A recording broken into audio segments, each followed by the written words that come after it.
Какви уроци преминавате чрез тези отношения? Ще поставя 3 карти. Изберете позицията, която най-силно ви привлича. Първа, втора, трета позиция.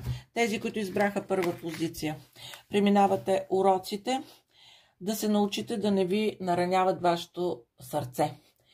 Да не преживявате толкова, да не позволявате да ви разбиват сърцето, да не позволявате в любовни триъгълници да влизате, да не позволявате такива психологически силни разтърсвания да ви нараняват и да сте напрегнати, да страдате, да се чувствате отчуждени в преживявания и сълзи. Това са уроците, да излезете от тази емоционална криза, защото това ви саморазрушава.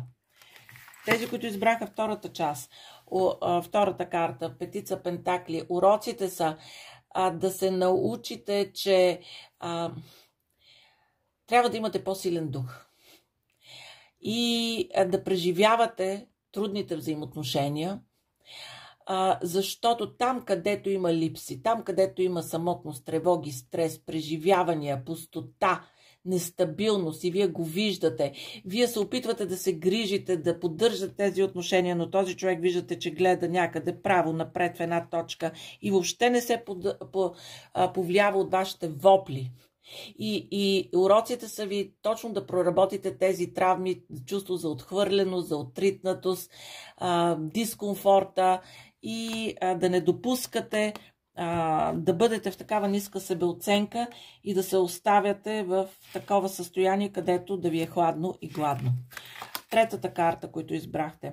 Вашите уроци са да не влизате в тройни конфигурации, любовниците, да не се унижавате, да бъдете любовника или любовницата, третия фактор в една връзка, особено когато човека не се определя към вас, и по-бързо да правите вашите избори, кръстопътя.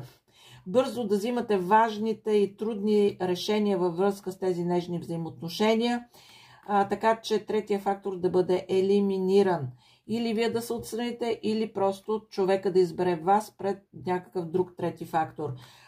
Да се научите да преодолявате тези проблеми, тези грешни избори, които правите, да не игнорирате, да не оставате слепи с затворени очи, да не игнорирате тези проблеми. Да има изказ между вас, а не недоизказано си къвги, и да можете по-стабилно да ръководите процесите в отношения, особено когато са в тройна конфигурация. Благодаря ви, желая ви всичко най-добро. Чао, чао!